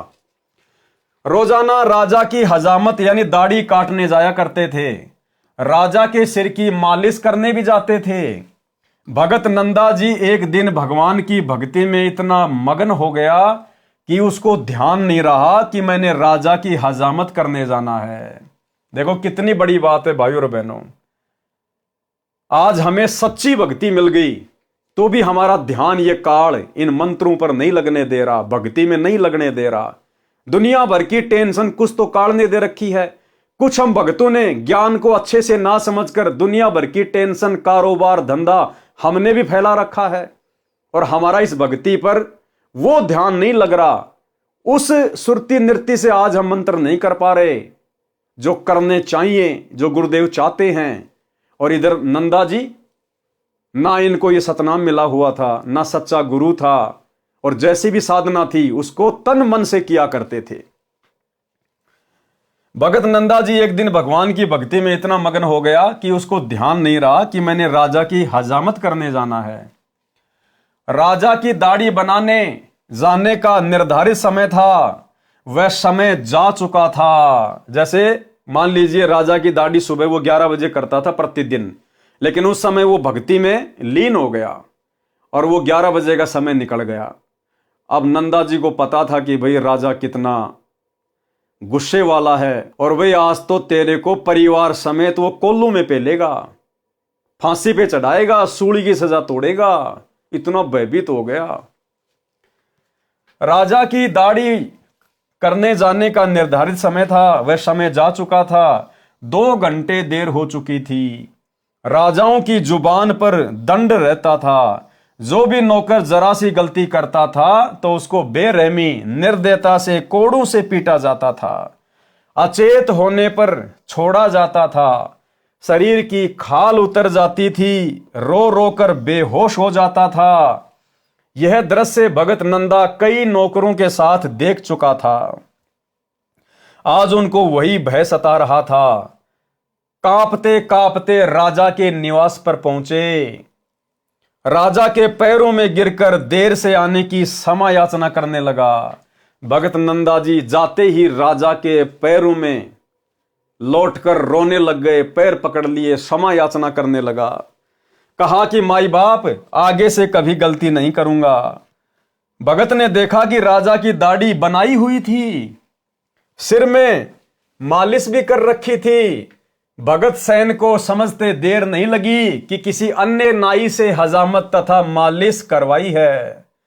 राजा ने पूछा कि ये हजामत करने वाला यानी नाई, आप क्या कह रहे हो? आप पागल हो गए हो क्या? भगत नंदा जी ने कहा, महाराज आज मुझे ध्यान नहीं रहा, मैं भूल गया। मैं आपके दाढ़ी बनाने के समय पर नहीं आया। जीवन में पहली व अंतिम गलती है, कभी नहीं करूंगा। उसका विलाप सुनकर रानी तथा अन्य मंत्री भी आ गए थे। राजा ने कहा कि सैन, आप अभी अभी दाढ़ी बनाकर सिर में मालिश करके गए हो।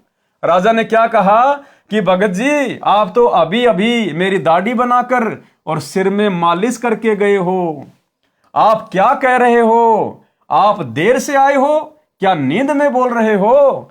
भगत नंदा जी ने कहा कि नहीं महाराज, आपने किसी अन्य नाई से हजामत कराई है, मैं तो अभी अभी आया हूं। राजा ने सैन भगत के घर पर मंत्री भेजकर पता कराया तो उसकी पत्नी भी रो रही थी कि आज पति देर से गए हैं, उनको दंड दिया जा रहा होगा। मंत्री ने पूछा कि क्यों रो रही हो बहन? भगतमती ने बताया कि मेरे से गलती हो गई, मैंने भगत को याद नहीं दिलाया। भगती पर बैठने से पहले भगत ने कहा था कि कुछ समय पश्चात मुझे याद दिलाना कि राजा की सेवा करने जाना है, मैं भी भूल गई। भगत भी भक्ति में व्यस्त थे। 2 घंटे बाद उठे तो याद आया उनकी नौकरी जाएगी तो हम क्या खाएंगे, बच्चे भूखे मर जाएंगे, पति को दंड मिलेगा। मंत्री जी तुरंत वापस आए और राजा से बताया कि वास्तव में नंदा तो देर से अभी आया है, इनके रूप में कोई और आया था। अब भाई और बहनों, ये परमेश्वर, ये दयालु परमात्मा, ये सतगुरु रामपाल जी भगवान, ये परमेश्वर करे करावे साइया मन में लहर उठा, दादू सिर दर जीव के आप बगल हो जा। जय हमरा भगत पछोड़ी होई तो हमरा नाम ना लेवे कोई। भाई और बहनों, आज भी वही परमात्मा धरती पे प्रकट है।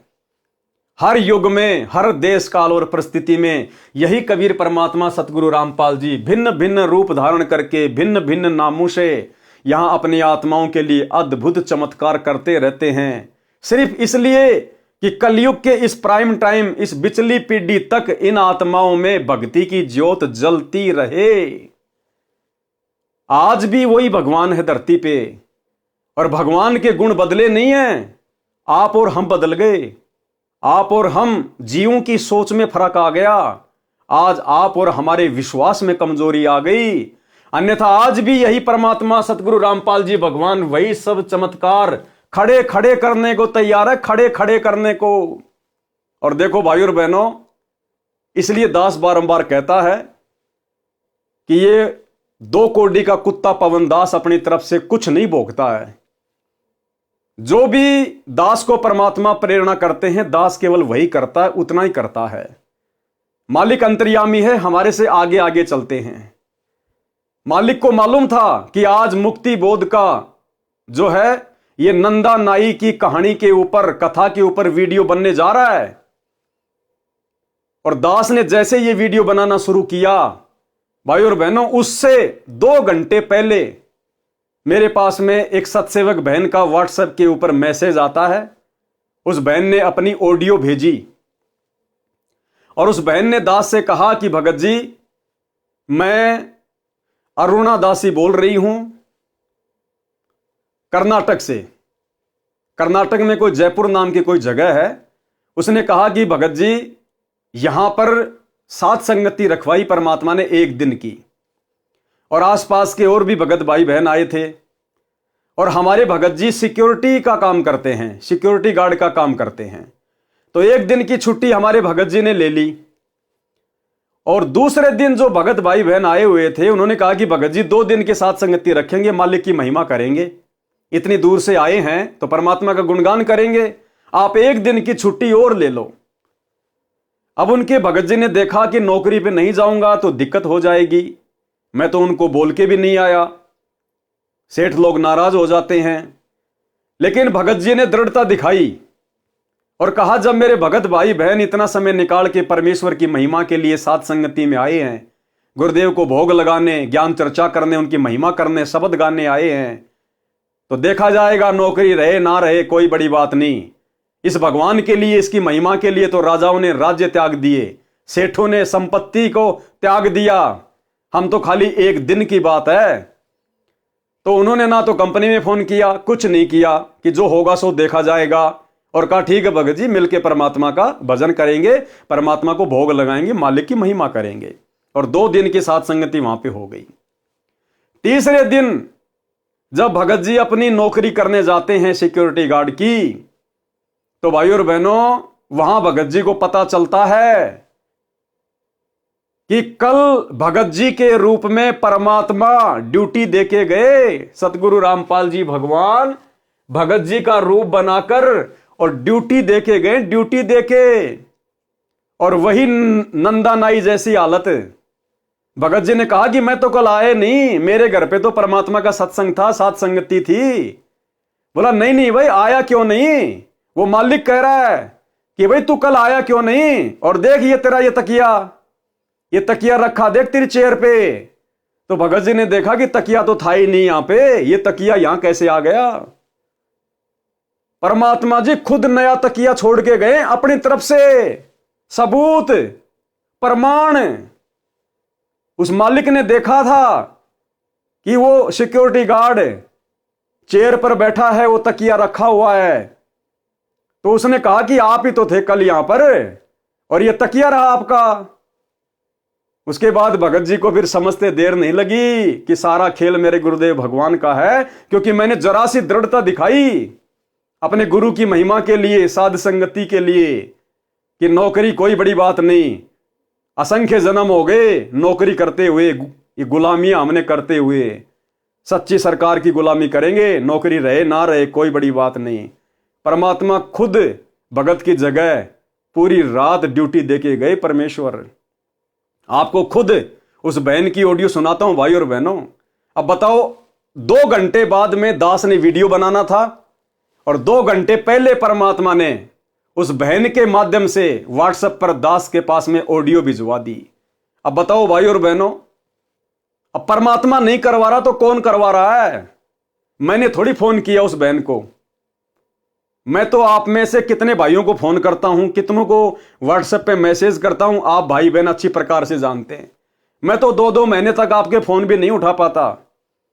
तो इस प्रकार हमें विश्वास होता है कि गुरुदेव भगवान नित हमारे साथ में हैं, और सतगुरु रामपाल जी परमेश्वर जी के विशेष आशीर्वाद से, उनकी दया दृष्टि से ये वीडियो बनाए जा रहे हैं। भाई और बहनों, आपको उस बहन के मुख कमल से सुनाता हूं, अब आप जी स्वयं सुनिए अपने गुरुदेव भगवान की समर्थता, कि जब हम इस परमेश्वर के लिए 2 कदम आगे बढ़ेंगे तो परमेश्वर क्या कुछ नहीं कर देगा। परमेश्वर कहते, जय तू चाले 1 कदम मैं चालू कदम 60, और जय तू हो जा काठ का मैं हो जाऊं लोहे की लाठ। कि हे भगत, अगर तू विश्वास करके इस भक्ति मार्ग पर 1 कदम भी आगे बढ़ेगा, मैं 60 कदम तेरे आगे चलूंगा। और जय तू हो जा काठ का, और अगर तूने अभिमान किया, मान बढ़ाई की, तो मैं फिर लोहे की लाठ, फिर मैं तेरा बाप हूं, मैं तेरे से भी ऊपर वाला हूं फिर। तो परमात्मा कहते हैं, भगत बन के भक्ति करेगा तो तेरे आगे खड़ा रहूंगा, तेरे पीछे खड़ा रहूंगा। और अगर जरा सी मान बढ़ाई, अहंकार आ गया, फिर समझ लेना हिरण्याकुश की छाती भी हमने फाड़ी थी, कंस को भी हमने मारा था, रावण को भी हमने मारा था, फिर हम नहीं बकसते किसी को। तो अब आपको बहन के मुख कमल से सुनाते हैं परमात्मा ने क्या चमत्कार किया। यानी भाई और बहनों, हमें विश्वास होना चाहिए, ये भक्ति युग चल रहा है। आने वाले समय में खड़े खड़े चमत्कार होंगे, इस प्रकार के खड़े खड़े। देखो, आज ये विज्ञान है, आज ये विज्ञान है, और आज ये विज्ञान से सारे सब कुछ ये काम हो रहे हैं। टीवी, रेडियो, इंटरनेट जो भी है, ये गाड़ियां वगैरह, ये बसें वगैरह, ये एरोप्लेन वगैरह। अब पहले के समय में क्या था भाई और बहनों, ये विज्ञान नहीं थी। पहले के समय में आध्यात्मिक विज्ञान थी। पहले लोगों की भक्ति से परमात्मा चमत्कार किया करते थे, उनमें सिद्धियां आ जाया करती थी। इस विज्ञान की आवश्यकता नहीं थी पहले। ये तो बहुत ही घटिया और निम्न स्तर की चीज है। आध्यात्मिक विज्ञान, जो सिद्धियों से जो चमत्कार होते हैं, ये विज्ञान नहीं कर सकती। लेकिन वर्तमान में लोगों के पास में आध्यात्मिक शक्ति नहीं है, भक्ति नहीं है, इसलिए विज्ञान का सहारा लेना पड़ रहा है। और पहले के टाइम पे ये विज्ञान नहीं थी। पहले के समय में भक्ति हुआ करती थी, लोग अपनी तपस्या करते थे, भक्ति करते थे, मंत्रों का जाप करते थे, मर्यादाओं में रहा करते थे, जिस कारण से उनके साथ में चमत्कार हुआ करते थे, उनके अंदर वो सिद्धियां आ जाया करती थी और वो सिद्धियों से कुछ भी कर सकते थे, कुछ भी। तो भाई और बहनों, वर्तमान में आप और हमारे पास में वो भक्ति है जो भक्ति सतयुग में नहीं थी, त्रेता में नहीं थी, द्वापर में नहीं थी। फिर भी लोगों ने अपने पिछले जन्मों की भक्ति से बड़े बड़े चमत्कार कर दिए। आप और हमें तो परमात्मा ने वास्तविक भक्ति दे दी। और गुरुदेव कहते हैं जो तुम सुमरण कर रहे हो इसमें 24 सिद्धियां हैं, 24 सिद्धियां। लेकिन आप लोगों ने सिद्धियों का प्रयोग नहीं करना। ये सिद्धियां तुम्हारे ऊपर जब कोई संकट आएगा ऑटोमेटिक अपना काम करेंगी, ऑटोमेटिक। तुमने इन सिद्धियों से कार्य लेने की जरूरत नहीं है, अन्यथा मर्यादा खंडित हो जाएगी। जब तुम्हारे ऊपर कोई आपत्ति आएगी, इस भक्ति की शक्ति से ये सिद्धियां ऑटोमेटिक तुम्हारे साथ रहेंगी, ऑटोमेटिक अपना काम करेंगी। इसलिए भाई और बहनों, आप और हमने डरने की, घबराने की जरूरत नहीं है। समर्थ हमारे साथ में है, समर्थ की सच्ची भक्ति हमारे पास में है। हमने केवल डरना है तो मर्यादा टूटने से, कि हमारी भक्ति पंचर ना हो जाए, हमारे गुरुजी नाराज ना हो जाएं। आने वाले समय में यह परमात्मा खड़े खड़े चमत्कार करेगा। चमत्कार तो आज भी कर रहा है, साथ में तो आज भी है, वो सिद्धियां आज भी हमारे साथ में बराबर काम कर रही है। तभी तो हम इस घोर कलयुग में हर प्रकार से संघर्ष करते हुए भक्ति कर पा रहे हैं। अन्यथा ये भक्ति काल एक सेकंड भी आपको इस भक्ति पे नहीं टिकने दे, एक सेकंड भी, अगर गुरुदेव भगवान का विशेष आशीर्वाद और ये भक्ति की शक्ति ना हो तो अब सुनिए बहन के मुख कमल से किस प्रकार से गुरुदेव भगवान ने, जिस प्रकार नंदा नाई के लिए परमात्मा ने नंदा नाई की जगह नौकरी की, राजा की हजामत बनाई, सेविंग की, इसी प्रकार अपने भगत के लिए, अपने सत्सेवक के लिए गुरुदेव भगवान ने सिक्योरिटी गार्ड की नौकरी की। सुनिएगा भाई और बहनों। सत्साई पवन भाई विजयपुर कर्नाटक में 2 दिन की सत्संगति थी अरुणदास जी के घर में। तो सभी भाई भगत आए हुए थे। भगत जी ना हमारे सिक्योरिटी ड्यूटी करते हैं वो, तो सिक्योरिटी की ड्यूटी के एक दिन छुट्टी ले लिए। भगत भाई आए थे ना उस दिन, तो दूसरे दिन जाना करके बोले, वो काम पे नहीं गए, नहीं जा पाए। तो सभी भाई भगत बोल रहे थे कि भगत जी आज एक दिन की छुट्टी ले लो करके। भगत जी थोड़ा डर रहे थे, तो भगत जी ने क्या किया, परमात्मा के ऊपर भरोसा रख के परमात्मा को दंडवत प्रणाम किया। परमात्मा के चरण को सब के चिंता छोड़ के उस दिन भगत जी ने छुट्टी की। तो भगत जी के रूप में परमात्मा ने वही जगह पे जाके सिक्योरिटी की ड्यूटी की। परमात्मा ने उधर प्रमाण के लिए तकिया छोड़ के गए। परमात्मा ने भगत जी के रूप में ड्यूटी करी। परमात्मा ने भगत जी नाइट ड्यूटी। सत्साहेब भगत जी, पवन भाई सत्साहेब और सत्साहेब पवन भाई। और दूसरे दिन भगत जी नाइट ड्यूटी पे गए तो मालक को बोले कि मालक मैं 2 दिन से छुट्टी पे था, तो आपको कुछ बुरा लगा क्या करके भगत जी बोले। तो मालक ने बोला कि आप कहाँ 2 दिन छुट्टी पे थे, एक ही दिन तो आए, एक दिन छुट्टी किया आपने, 2 दिन कहाँ पे छुट्टी किया नहीं करके ऐसे बोले मालक। तो भगत जी उनको पूछे ये तकिया किसका है मालक, दूसरे को लगाए थे क्या ड्यूटी पे करके बोले। तो वो मालक बोले कि नहीं किसी को नहीं लगाया, आप ही का है वो तकिया करके, आप आए थे ना, आप ही का है वो तकिया करके ऐसा बोले भगत जी मालक। सत्साहेब भगत जी, पवन भाई सत्साहेब। भगत जी ने जाके पूछा क्या आपने किसी और को ड्यूटी पे लगा लिया क्या, ये तकिया किसका है। तो उस मालिक ने कहा कि नहीं, अरे कल आप ही तो बैठे थे इस तकिए का सहारा लेके, कल आप ही तो बैठे हुए थे, ड्यूटी कर रहे थे, आपने तो खाली एक ही दिन की छुट्टी ली थी, 2 दिन की कहां ली, कल तो आप आए थे ड्यूटी पे, और ये तकिया आपका ही तो है। ये तकिया प्रमाण है भाई और बहनों, परमात्मा छोड़ के गए अपनी तरफ से।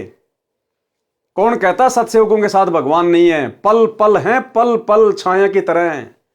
जो बच्चा गऊ की नजर में यूं साईं को संत, भक्तों के पीछे फिरे भगत वत्सल भगवंत। अरे जब पीपा भगत जी और उसकी पत्नी सीता जी द्वारिका देखने के लिए समुद्र में छलांग मार गए, तो उस समय अगर कोई यह सोचता कि श्री कृष्ण जी थे, तो श्री कृष्ण जी ने तो खाली एक अंगूठी दी थी उनको वापस आते समय कि लो मेरी अंगूठी लेके जाओ। थे वो खुद कबीर परमात्मा ही जिन्होंने श्री कृष्ण जी के रूप में समुद्र के नीचे द्वारिका रच दी अपने भगत के लिए, और वापस आते समय उन्होंने अपनी अंगुली से अंगूठी निकाल के दी जो आज भी वृंदावन में रखी हुई है। तो उस समय तो एक छोटी सी अंगूठी दी थी, आज तो भगवान 5 किलो का तकिया रख के चले गए। तकिया वही भगवान है आज भी, दूसरा नहीं है। भगवान नहीं बदला है। कौन कहता है भगवान आते नहीं, हम भिलनी के जैसे बुलाते नहीं, मीरा के जैसे बुलाते नहीं। तो ये भाई और बहनों, अब ये चमत्कार नहीं तो और क्या है। धरती पर परमात्मा प्रकट है, पल पल अपने सत भक्तों के साथ में है। अगर जरूरत है तो केवल विश्वास करने की। अब यदि भाई और बहनों भगत जी विश्वास नहीं करते और कहते कि नहीं नहीं भगत जी मेरे को ड्यूटी पे जाना जरूरी है, नहीं तो मालिक मुझे नौकरी से बाहर निकाल देगा। अगर राजा सिकंदर लोदी की तरह जनता के दबाव में आके, जिस प्रकार राजा सिकंदर लोदी बार बार नाम दीक्षा लेने के बाद भी कबीर परमात्मा के साथ में दुर्व्यवहार करता था, यह सोचकर कि जनता कहीं मेरा राज्य ना छीन ले, इसी प्रकार यदि भगत जी भी नौकरी के डर से कि मालिक मुझे सिक्योरिटी गार्ड से निकाल ना दे, और अगर दूसरे दिन की साथ संगति ना रखवाते, तो परमात्मा नाराज हो जाते कि नालायक, तुझे भक्ति और भगवान की महिमा से ज्यादा अपनी नौकरी प्यारी है। परमात्मा 2 मिनट में नौकरी को ठोकर मरवा देते और मर्यादा खंडित होती, वो अलग। लेकिन भगत ने हिम्मत दिखाई, परमात्मा पे विश्वास किया कि बाढ़ में जाए नौकरी। हम तो बड़े बड़े राजा रह चुके हैं, सिक्योरिटी गार्ड की नौकरी कौन सी बड़ी बात है। अरे हमारा पेट सिक्योरिटी गार्ड की नौकरी नहीं भरेगी, हमारा पेट वो भरेगा जो पूरी दुनिया की सिक्योरिटी करता है, जो तीनों लोकों में प्रवेश करके सबका भरण पोषण करता है। वो कबीर देव सतगुरु रामपाल जी, वो हमें नौकरी भी देगा, वो हमारा पेट भी भरेगा। भगत ने विश्वास किया और आए हुए भक्तों का दिल नहीं तोड़ा, और एक दिन की साथ संगति और रख दी, परमात्मा की महिमा की भोग लगाया, और उधर भगवान अपने भगत की जगह बैठ के नौकरी कर रहा है। तो बताओ भाई और बहनों, कौन कहता कि केवल नंदा नाई के लिए भगवान ने राजा की हजाम बनाई। यहां भी देख लो, वर्तमान में आपकी आंखों के सामने है। तो परमात्मा धरती पर है, विश्वास की जरूरत है भाई और बहनों। चाहे शीश कट जाए लेकिन मर्यादा नहीं तोड़ेंगे, लोक लाज में नहीं आएंगे, मर्यादाओं को लेकर किसी के आगे नहीं झुकेंगे। गुरुदेव कहते हैं कि भगत का एक लक्षण है, भगत किसी से लड़ता नहीं और भगत किसी से डरता नहीं, क्योंकि हमारी पीठ पीछे हमारा भगवान खड़ा हुआ है। अब आगे बढ़ते हैं भाई और बहनों हम इस कहानी पर। मंत्री जी तुरंत वापस आए और राजा से बताया कि वास्तव में नंदा तो देर से अभी आया है, इनके रूप में कोई और आया था जो आपकी हजामत तथा मालिश करके चला गया। यह बात सुनकर राजा को समझते देर नहीं लगी कि भगत सैन के रूप में भगवान ही आया था, भगवान ही आए थे। राजा सिंहासन से नीचे आया और भगत सैन जी को सीने से लगाया। ऐसे निर्दयी राजा को भी परमात्मा ने निर्मल बना दिया भगत के सामने। राजा सिंहासन से नीचे आया और भगत सैन जी को सीने से लगाया और कहा कि भगत, मैं तेरे को सेवा से मुक्त करता हूं, कि मैं आज तेरे को सेवा से आजाद करता हूं। आज के बाद तू मेरी दाढ़ी नहीं बनाएगा और पूरी जिंदगी का तेरे बच्चों का पालन पोषण की मैं जिम्मेदारी लेता हूं। देखो, थोड़ा सा विश्वास, भक्ति में ध्यान दिया उसने भक्ति में ध्यान दिया, लगन लगा के निरंकार भाव से अपनी भक्ति में मस्त था, सब चिंताओं को छोड़कर। देख लो, जरा सा भक्ति में ध्यान क्या लगाया, परमात्मा ने आजीवन का सुख दे दिया, आजीवन का सुख। तेरे को राज दरबार में दरबारी रखता हूं। मेरे को दोष लगा है कि भगत के स्थान पर भगवान ने मेरी दाढ़ी बनाई, सिर की मालिश की, मैं इस पाप को कैसे धो पाऊंगा। नंदा जी भी समझ गए कि मेरे कारण परमात्मा को कष्ट हुआ और जोर जोर से रोने लगे कि हे परवरदिगार, मुझ 2 कोड़ी के दास के कारण आप स्वर्ग छोड़कर यानी सतलोक छोड़कर हजाम बने, नाई बने, मुझे उठा देते भगवान। आपको कष्ट उठाना नहीं पड़ता, मैं समय पर आ जाता। इसलिए वाणी के माध्यम से बताया है कि सच्चे भगत पर परमात्मा ऐसे कृपया करते हैं। और यकीन मानना भाइयों और बहनों, आज भी ये परमात्मा आप और हमारे गुप्त रूप में सैकड़ों कार्य कर रहा है। कोई ये ना सोचे कि मेरे ऊपर कोई विशेष आपत्ति नहीं आ रही, कोई परेशानी नहीं आ रही नाम दीक्षा लेने के बाद। ये हमारी महाभूल है। परमात्मा कहते हैं गुप्त रूप में सब काम सार दे, जो भी विपदा आन पड़े। ये परमात्मा इतना दयालु है, ये अपने भगत को महसूस भी नहीं होने देना चाहता। उसके कष्टों को जो उसके ऊपर उसके प्रारब्ध के हैं, उसको दुखी करने हैं। ये परमात्मा हमारे असंख्य कष्टों को तो ऐसे समाप्त कर देता है, भगत को महसूस भी नहीं होने देता कि तेरे ऊपर कोई संकट आने वाला था। ये ऐसा दयालु भगवान है। यदि आज हम इनकी शरण में ना होते भाई और बहनों, हमारा अता पता नहीं होता आज हम कौन सी जेल में पड़े होते, कौन सी जेल में या कौन सी हॉस्पिटल में सड़ रहे होते आज हम। तो ये दीन दयाल है। हमें इस परमेश्वर के गुणों को बारंबार याद करते रहना चाहिए। और शौपन में भी हमने मर्यादा तोड़ने की सोचनी भी नहीं है, तोड़ना तो बहुत दूर की बात है। वाणी नंबर 108 का सरलार्थ। इस वाणी में महाराष्ट्र के भगत नामदेव जी पर परमात्मा की कृपा का वर्णन है। संत नामदेव जी पर प्रभु कृपा। तो भाइयों और बहनों, आज के वीडियो में हम केवल इतना ही लेंगे गुरुदेव भगवान के आशीर्वाद से। आज हमारा मुक्ति बोध के ऊपर सतगुरुदेव भगवान की विशेष रजा से ये 10वां वीडियो है। और कल रात्रि 8 बजे सभी भाई बहन फिर से लाइव जुड़िए एक नए वीडियो के साथ में। तब तक गुरुदेव भगवान हम सबको आज्ञा दें, इजाजत दें, आशीर्वाद दें। बंदी छोड़ सतगुरु रामपाल जी भगवान की जय हो।